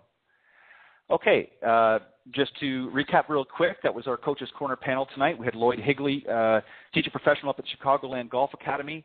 And, of course, to finish off, Lloyd had to slip out there and give a lesson. So we certainly will miss him for the last moment or two. But nevertheless, you can get him at ChicagolandGolfAcademy.com. And, of course, was joined this evening by two newcomers, Preston Combs, Class A PGA member at Matita National Golf Club in Jackson, New Jersey. And you can certainly get a hold of him through his website at yourpargolf.com. And, of course, rounding up the panel was Andrew Rice, Director of Instruction at the Berkeley Hall Club down in South Carolina. And if you want to get a hold of Andrew, you can get him at his website at andrewricegolf.com. Joining me now is, of course, a gentleman who's been on the program before. He's been waiting very patiently here in the queue, if you will. And I want to bring him on here. His name is Eric Cogorno, and he's a PGA teacher professional and coach at the Bethlehem Golf Club and the DeJulia Golf in New Hope, Pennsylvania. Eric, welcome to the program. Ted, thanks for having me back, my friend. Not a problem. Eric, and I apologize for keeping you in the queue there, but we had a few things to wrap up here on the Coach's Corner. But my special guest, as I said, is Eric Cogorno, and we're going to talk a little bit about golf and a little bit about what he's doing. But I got some questions here, Eric, and just to let everybody know, if you want to get in touch with Eric, we'll give it at the end of the program as well, but I'll give it to you now. His website is ecgolf. That's www.ecgolfcoaching.com, and you can find out more about Eric through his website as well. We'll give you some more information as the show goes on. But Eric, again, welcome to the program. Thank you very much for coming back, and I've been looking forward to having you on here and talk a little bit about something that we both love, of course, and that's the game of golf. Yeah, I appreciate you having me back. I'm excited. Not a problem. Eric, let's start with probably the most simplest question. How did you get started in the golf business? Yeah, so I guess probably like most other people who teach golf, I had aspirations of playing golf professionally. I played through high school. I played a little bit of golf in college, and quickly realized that was not going to happen. So I had to find another option to make money, and it just sort of one thing led to another. You know, I guess I got into the golf business thinking that I would be able to golf a decent amount and continue to do what I love. And between pro shop hours and tournaments and teaching and this and that, the hours you get to play goes down pretty quickly. So teaching golf was just sort of a natural transition. Yeah, and that's so true. And just for those of you that are not in the golf business, that are tuning in, or just a weekend golfer and whatnot, what Eric's really talking about is, it's kind of a little bit of an irony, really. If you think about it, you think, well, wow, geez, you're a teacher professional, you're in the golf business, you probably play a lot of golf. Well, that could be further from the truth, because most of them are so busy They don't have time to play as much as they used to before they got into teaching or coaching, and so that does diminish quite quickly. It doesn't mean we don't get out there and play when we can, but we're so busy giving lessons and helping you guys out there that our own playing time seems to dwindle away. So in comparison, but that's a great point. Eric, one of the things I wanted to ask you is there's a lot of, we were talking just on the panel about, a lot of the technology out there and so forth, and I want to get your thoughts, if we can, just for a moment, on some of the different teaching methods and theories and technology out there that maybe you particularly subscribe to that you like or not at all. Share some of the things that really have caught your eye over the years since you've been teaching and things that you really think are helping some of the students out there, and we can go from there. Yeah, absolutely. So I'll touch on the sort of philosophies and methods before we delve into the technology. Sure. So over the past probably 2.5 years, I spent a lot of time going to shadow other coaches and watch them teach. And one of the few things I've noticed, sort of the commonality against top tier teachers versus maybe people who aren't quite at that level, is that the best guys can take pieces of each philosophy and implement them at the right time. And what Andrew Rice said earlier was perfect about saying the right thing at the right time, for the right person. And it seems to me like the expert golf teacher or coach takes pieces out of each philosophy and implements them when necessary. Whether you believe in whatever about a golf swing, any model or any system, there's going to be certain pieces that are going to work really good for some people. There's going to be certain pieces that aren't going to work as good for some people. There's going to be certain pieces of a certain method that are going to work better for whoever versus another method for someone else. So I think the key is I like all of them. I like bits and pieces of everything. I haven't seen anything yet that I sort of subscribe to that I do all the time, but there's pieces from Jimmy Ballard to Second Tilt to Mike Adams and E.A. Tischler have a lot of sort of not new stuff, but things that people are becoming more popular that I really like in terms of what you do with your particular body. So I try and take pieces of each, everyone I go see or everyone I read about and implement them where I see fit. So I a little bit of everything, but maybe not one in particular. In terms of the philosophies. On the technology side of it, I'm on board with that 100%. We have a flight scope launch monitor. I guess for people who don't know, it would be sort of similar to the TrackMan Doppler radar. Right. We don't have any force plates or K-vest or AMM or anything like that. But to me, as I see golfers improve and their practice habits, the more technology you have just gives you the ability to measure things. So you have a clear starting point, you have a clear finishing point, and then you have a clear procedure of how to get there. The problem with the technology is just how we as coaches use it. The technology, we could have all the technology in the world, that's not going to make anyone a good or a bad golfer. It's right. What parts do we use? Do we know how to use them? How do we communicate it? When we first got our flight scope, overused the technology for sure. Between giving too much information, not using the right parts. But as you get comfortable with it, again, like Andy said, you figure out which pieces you need to and not. So I don't think you can possibly have too much technology as long as you can sort of whittle that down to something simple for a golfer to feel to hit better shots with. Right, and I think it comes down to being able to manage that technology, and I'll give you an example. And you're exactly right. Whether it be Flight Scope or TrackMan or any of the other products on the market.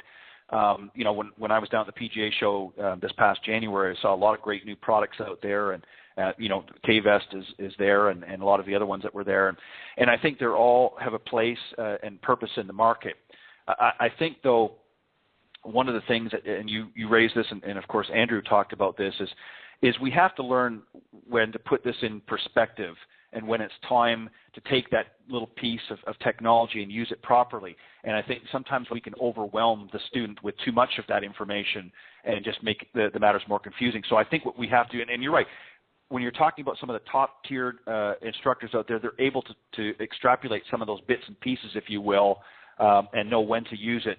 And some of the more junior teachers out there want to sort of inundate with the technology, and sometimes it becomes overwhelming, and it's actually a little bit of a deterrent. So I think it's a balancing act. Would you agree? Absolutely. 100% accurate. Yeah, and I think that, and I, I'm all for technology.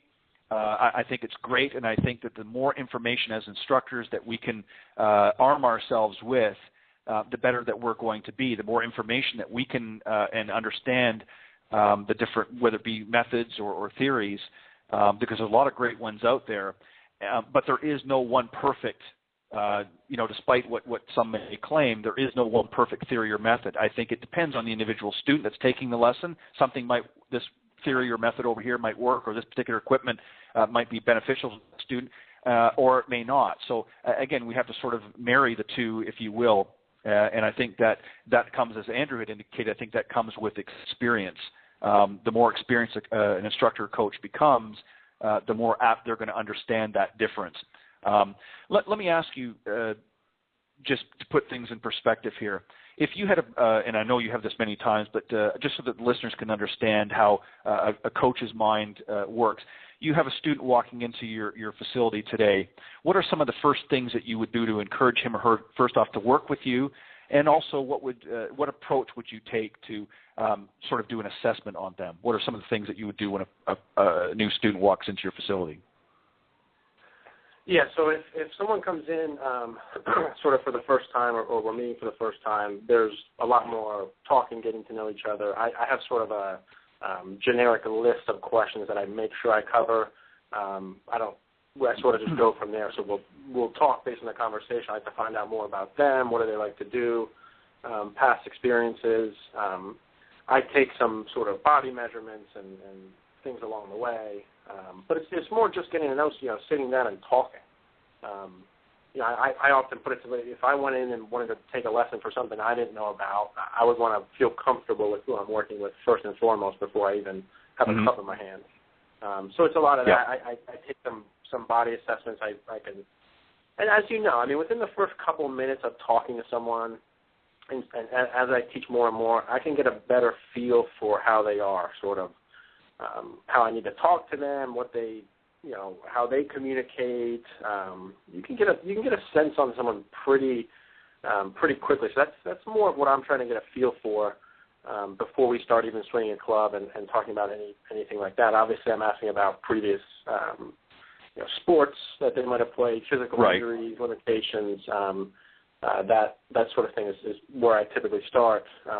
The one thing I do relative to the skill level, so if I have a beginner golfer, I always make sure that I take that golfer onto the golf course first before we start putting, chipping, hitting balls or whatever. I want them to have some sort of idea of what they're getting themselves into and feeling comfortable before I start saying, hey, you got to do this, do that, grip it, whatever, which helps a lot once I started doing that.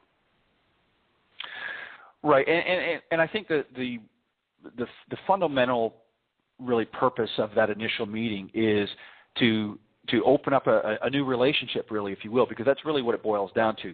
The more comfortable the student feels with you, the more apt they're going to trust your judgment and your expertise. It's not a given just because you have a plaque or a certificate in any given methodology doesn't necessarily make you a great instructor or a great teacher. It just means that you have the basic understanding and you may have certain skill levels. But it all boils down to how is that person going to receive that message that you're sending them. So it goes to a point that I talked about earlier in the program, and that was first and foremost, as instructors, we need to be a good listener. We need to listen to what the student is saying to us, what it is they're looking for, what it is they want to accomplish, and we need to understand and make sure that they understand what it is that they really want. It's not just what they've seen on TV or what they've heard or read in a magazine, but it's what they really want. What type of golfer do they want to be? Do they want to be just a once in a while, maybe play in a corporate tournament here and there, or do they want to try and play with some regularity and some consistency? So we need to understand that first. So we have to be a good listener. And then other than that, I think the next thing is you're building and developing a relationship with your students. It's almost, really in a sense, it's almost like a friendship. And the more that you're developing that, the more trusting that person is becoming, the more, as I said, apt that they're willing to listen to what you have to say. And I think that it's important that sometimes it's not always going to be a good fit. Sometimes you're going to get somebody who's going to walk through that door, and he or she may not just be gelling on both parts, not just with the student, but also with the instructor. And there's just sometimes that relationship isn't going to work out, so you need to steer them in a direction that's going to help them still, but maybe you might not be the best, person for them. So that's important, and we need to take that seriously. I want to add something to that, Ted, quick. Is that yeah, sure. There's a lot of people that I see for the friend, and you bring up a good point before, and I forgot and skipped over that. The most important thing is to find out where they want to go with golf, like you said, what they want to do with it. And I try and right away, too, find out what their practice habits are and what their plan is. If they come in and they say, I want to go from 90 to 75 and I play once a week, well, I say, you dreaming, or if they want to play in a tournament or whatever. So that's huge. But a lot of people I see for the first time in terms of getting comfortable with someone and building a friendship, they don't score like they want to, or they don't hit the ball like they want to. A lot of times, not because of a mechanics thing. It's not a swing thing. Right. They feel nervous around someone, or they think this, or they think that. A lot of times, just sitting down and talking with golfers can do so much for their games. Forget about the mechanics of size. That's a huge. You hit that spot on. Yeah. See, one of the things that I want to do with this program, I get people all the time, such as yourself and others in the profession that want to reach out and want to come on the program and have talked to me and said, I'd like to participate in that, or, I enjoy that. And, I'm more than happy because I like to get a fresh perspective, but I like to get a lot of different opinions and comments. But then I get some out there, and I'm, not getting into specifics, but I'll get some out there that say, hey, if you're looking for some controversy or what have you, and they're not necessarily in the golf profession, but they may be in the golf business, I'm not really interested in that, because to me, it's about building the game and about putting my best foot forward. And if it's all about, creating some sort of a tabloid type program here where we're going to knock, and I don't believe in knocking the industry. I'm going to certainly point out if I think there needs to be some improvement, but I'm not going to go out and, bash manufacturers or something like that. There's some things I think that they could be doing better, in my opinion, and I'll certainly say that, but I'm not going to get in, and I don't want to use that. So I want, as teacher professionals, this is a forum, if you will, for us to come together and help those students out there to not only improve upon their game, but have a better enjoyment of the game. And I think that's something that is really needed out there. I think people are too caught up in, I need to shoot that 75, and I'm playing 90 this week. It's not going to happen. It's not realistic. And people need to be realistic in their golf game. Eric, I want to ask you, this is, sort of I guess a question, a dream question, if you will.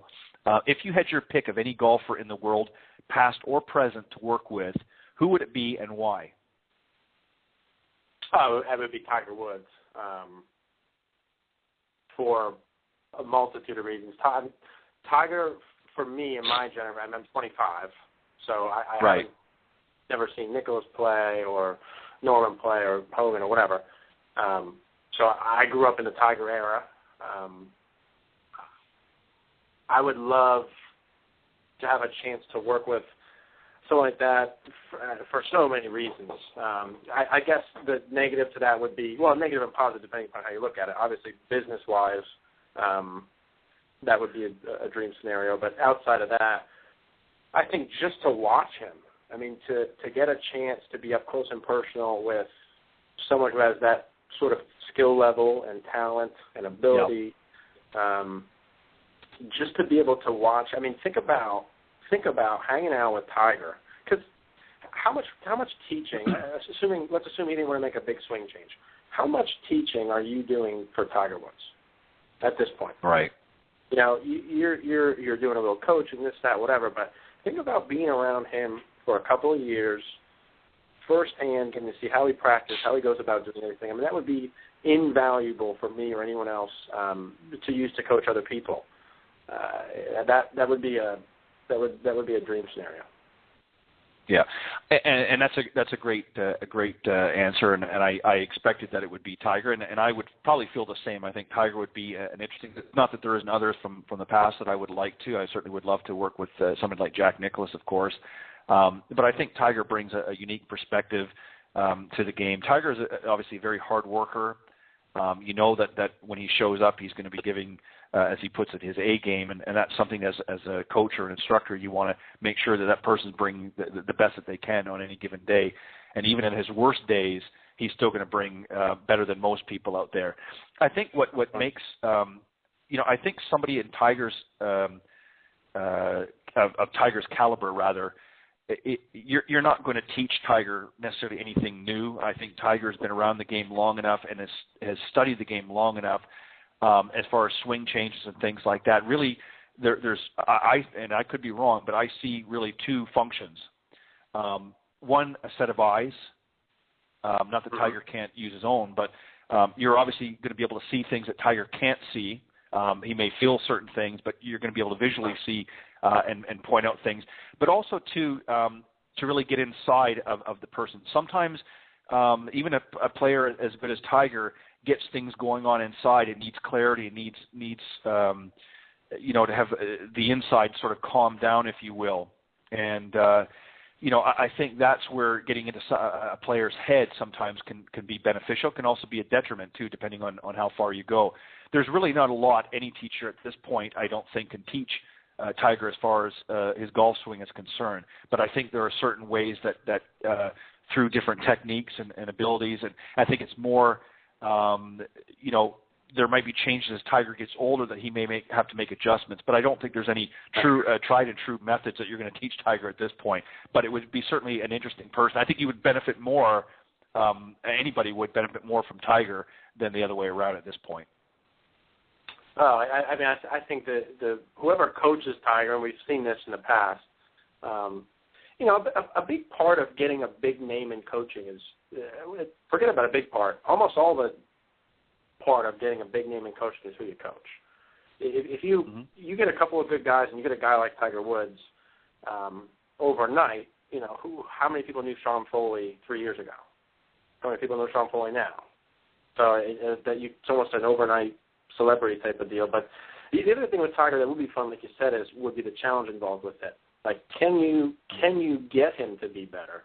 I think that would really sort of stretch your imagination and skill level to get someone like that, take him where he's at, and can you get him better? The only other person I always want, like a Charles Barkley. Yeah. That's a completely other end of the spectrum. Yeah. But that's another would be an awesome challenge. I would love to get him for a couple of days. But like you said, I think that the thing to take note from people listening is like you said about Tiger's work ethic and how he conducts himself on the golf course. And that's the kind of person that you want to work with. That's the kind of Yeah, if you were listening to the earlier part of the program, and a lot of the questions that come in here are asking how to hit certain shots and how to do this and how to do that. And one of the points that I made, and I think it's very pertinent in golf, is if you're not willing to commit to the time to practice what it is that you're being taught, whether it be by a coach or instructor, or even if you're reading somewhere, if you're not willing to put it into practice, then your expectations in your results are going to vary. The more you're practicing, that sort of thing is going to dictate how the quality of your shot making is going to be. And what people don't understand is when they say, well, I want to be able to, as we had a question earlier from one of the respondents, they want to be able to, hit that wedge shot into the green and have it sort of check up real quick and spin back a little bit and so on and so forth. And, yeah, it's a great shot to see on TV and things like that. But if you're not willing to put in the time and effort to really learn and understand and practice that, it's one thing to give you the tools to do that sort of shot, but it's another thing to be able to execute it on a regular basis when you need it. And the difference between a player like Tiger Woods and the average person out there is Tiger puts in the effort and time to be able to master those shots, and that's why he can pull them.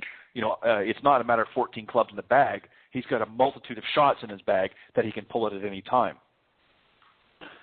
Yeah, and it's sort of silly, and I don't know if we just see it so much because we're in the industry, and I don't know if it is or isn't like this in other industries, but I mean, there's no sense in sugarcoat. I mean, if you don't put the A amount of time and B practice sort of efficiently or the right way, no one has any right to expect the results on the golf course. I see it all the time. That you want to come in for a lesson, we hit the ball really good. You go play golf, it's not as good. It takes a while until you can expect to go on a golf course in a completely different environment with different clubs at different targets on different lives, and expect those changes to come up, especially when you need it. I mean, a PGA Tour guy, and that's the problem, Ted, too, is everyone sees the golfers on the weekends. They see the golfers on TV. They see the golfers who made the cut, who are playing good, who are hitting good shots that they're showing. They don't see all the practice that goes in during the week. I mean, those guys are full-time golfers. All the time that people spend at work or doing whatever you are, those guys are practicing golf, and a lot of them still don't play good those weeks. So the expectations of the average golfer are through the roof compared to what they need to be relative to how much time they put in. And I don't know if that's us that needs to push that expectation level more or the practice habits or what, but there's certainly a huge gap between what needs to happen and what is expected to happen in terms of results when they play golf. Very, very well said. Eric, I want to give you an opportunity to talk a little bit about, if you want to, you obviously have two different areas that you're working at, the Bethlehem and also the DeJulia golf. Talk a little bit about each of those and what you're doing. Sure, yeah. So I coach full-time at the Bethlehem Golf Club, which is in Bethlehem, Pennsylvania. We're about an hour north of Philadelphia. I'm just starting this year to coach at DeJulia Golf, which is at Jericho National in New Hope, Pennsylvania. It's Dom DeJulia. He's a top 100 golf magazine guy that I went to watch teach a lot of times. Going to go work with him this summer, doing a lot of the junior camps. He has some different elite junior camps that they're putting together. So I'll be up there a couple days a week. I'll be back down here. But, I mean, Bethlehem is my primary spot that I run all my programs through. We do a little bit of everything from private instruction to groups for kids, women, men of every age. It's a busy public facility. We have 27 holes, busy range, 50 to 60,000 rounds a year, so it's a ton of people. It's really good access. Yeah. So it's cool, man. It's crazy right now. It's busy, which is good, but it's a great place to be able to work with everyone. And I'm really excited to go down this year with Dom and Mark and watch them teach and see how they structure things. It should be a fantastic learning opportunity for me.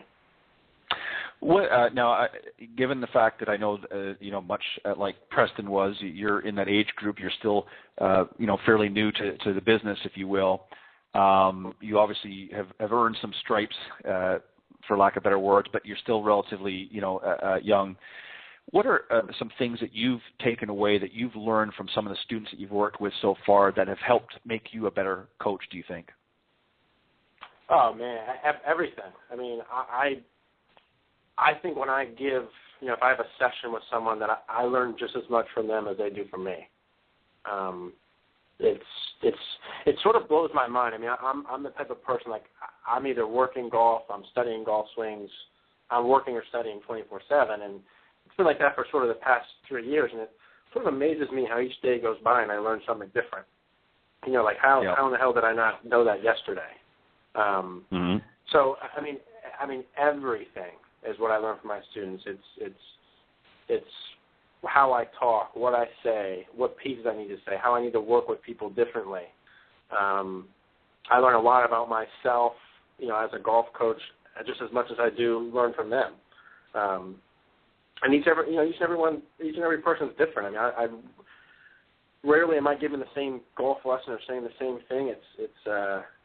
It's sort of crazy. I guess that's what keeps it fun. It's not somewhat honest. So it's tough to answer that question because I learn so much. I mean, I learn just as much, if not more, from them than they do from me.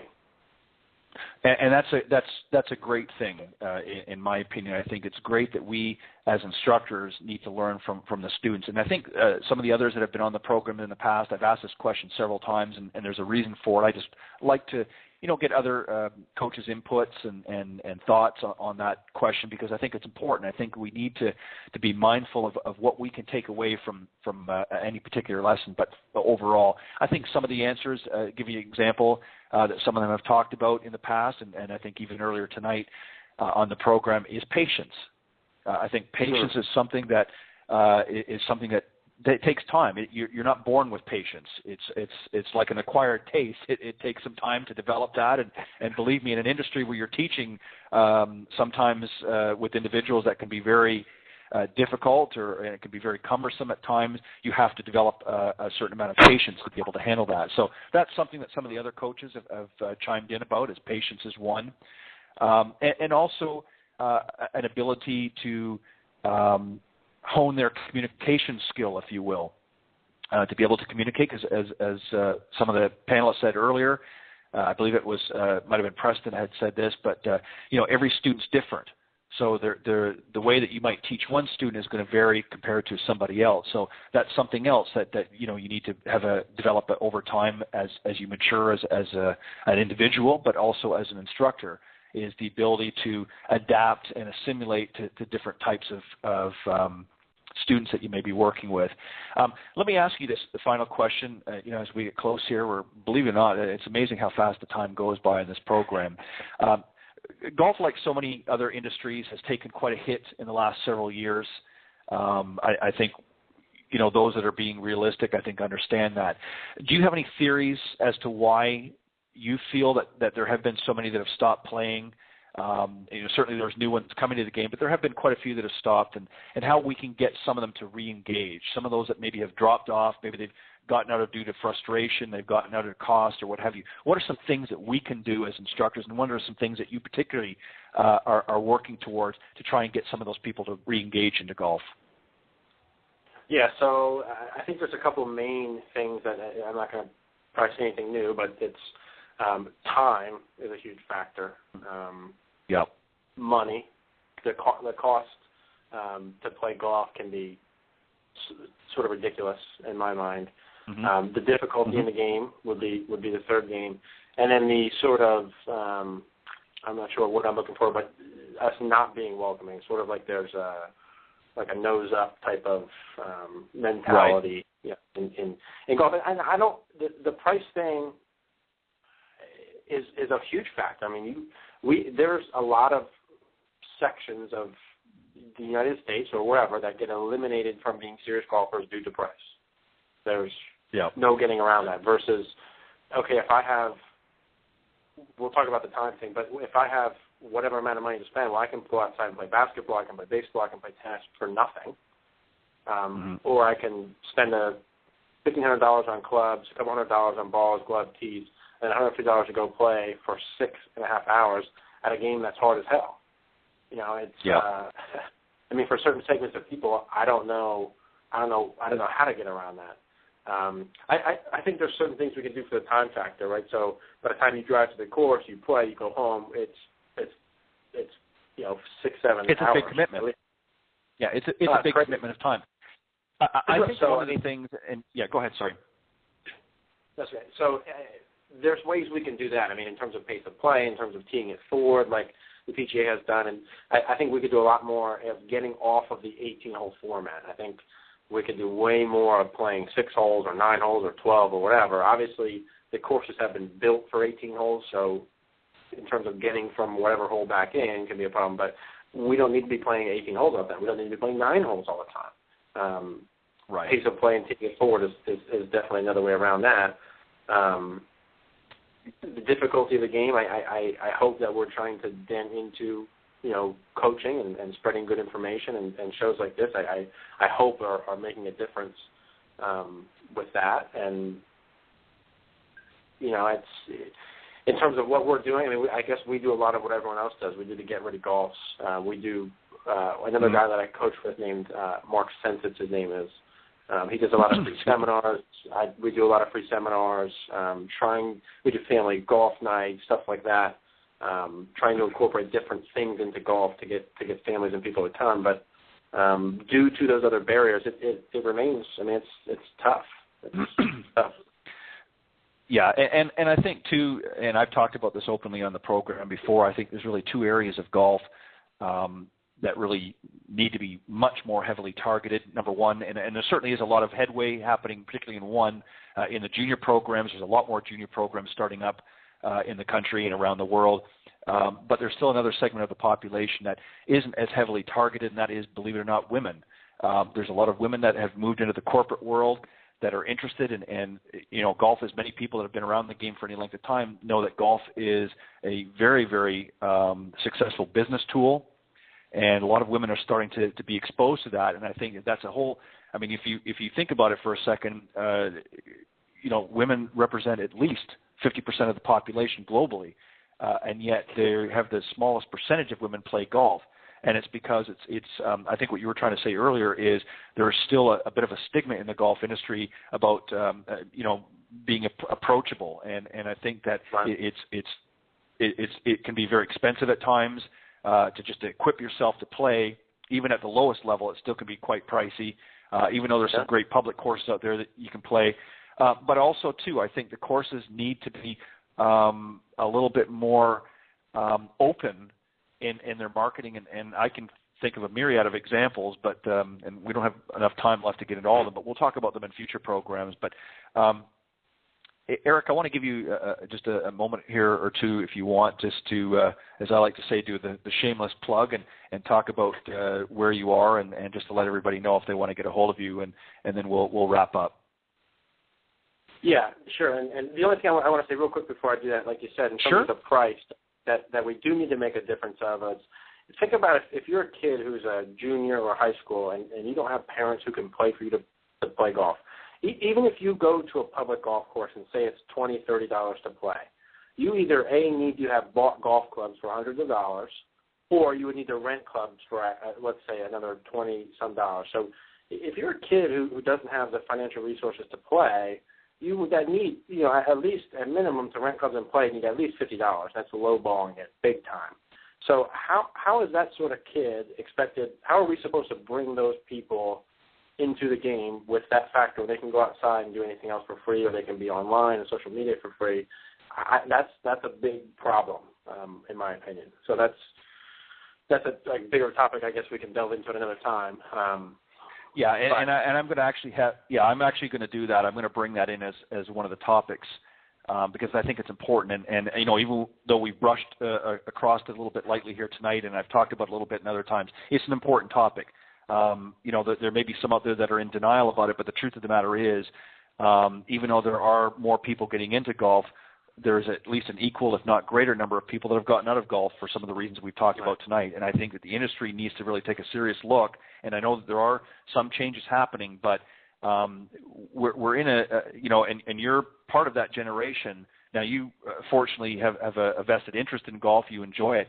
But a lot in your generation don't have that same interest. I mean, they'll watch, maybe when Tiger's playing or something like that, but they're not engaging in it. And what's happening is, as the younger generations are coming up, golf is sort of not in their line of sight, and we need to make it that way. And the only way to do that is really to start people at a much younger age and get them around golf like they used to.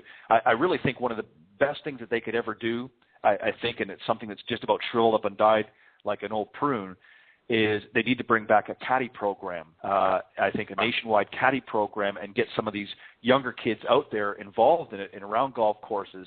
And I think that would be a great way to re-engage them and get them interested, because that was something, if you talk to a lot of the older players, that's how they got their start in golf. They caddied. Yep. Yeah, absolutely, 100%. That would be something that they could engage, and we need to get it back, into the schools and things like that more, because that's, in some ways shrinking, other than some of the top schools are still have golf programs, but a lot of them don't have it anymore, just because it's not a priority. And we need to, some of these billions of dollars that are being made at the top in the golf industry need to start trickling down, I think, and preserving the game. And it's not just the way it's played, but it's getting more people engaged into it realistically. But Eric, I want to thank you for coming on Golf Talk Live. I enjoyed it, and and I always enjoy having a new and fresh and perspective viewpoints on the program. And you're welcome back anytime on a future Coach's Corner panel. I want to have you back in on that, and I'll send you the schedule again if I need to. But again, just let the listeners know where they can get a hold of you, Eric, and how they can get in touch. Yeah, thanks, Ted. So my website, as was mentioned earlier, is EC, the letter EC, golfcoaching.com. I'm on Facebook and Twitter. You just search for Eric Cogorno. Like Ted said, I am at the Bethlehem Golf Club in Bethlehem, Pennsylvania, and going to be at the DeJulia Golf in New Hope. I also would like to quickly say that I can vouch for Preston, Lloyd, and Andrew if anyone's in New Jersey, Chicago, or South Carolina area. They're all top-notch instructors. You can also email me, get in touch at and then my last name, Cogorno @yahoo.com. And I look forward to being on next time. I appreciate it, Ted. Not a problem, Eric. Again, thank you for coming on and sharing your thoughts and inputs with my listeners. I know that they enjoy it. I always get some great feedback from the programs, and I think that together as teaching professionals, whether we're young or old, I think we have something to offer this game, and I think the best way that we can do that is to be involved in programs like this, and that's why I wanted to bring this to the forefront. I wanted to take it out of just the social media, traditional social media on Facebook and things like that, which is great to have conversations there, but we needed to get it in a live format, and I think that it's been very well received over the last year or so. So I appreciate you giving your input, Eric, and I want to wish you much continued success, and you are welcome back anytime to come on the program. Yeah, thanks, Ted. We all appreciate what you're doing with the show, and it's going great, and I look forward to coming back. All right. Have a great evening, great weekend, and thanks for stopping by Golf Talk Live. Thanks, Ted. All right. Good night. To again, just recap very quickly, I want to thank my Coach's Corner panel tonight, Lloyd Higley, Preston Combs, and, of course, Andrew Rice. Thanks, guys, for pitching in and helping to make this a great show. And just very quickly again, for those that want to reach any of the participants on the panel tonight, Lloyd Higley, you can reach him through his website at www.chicagolandgolfacademy.com. You can reach him through there. His contact information is there as well. Preston from the Metaconk National Golf Club in Jackson, New Jersey.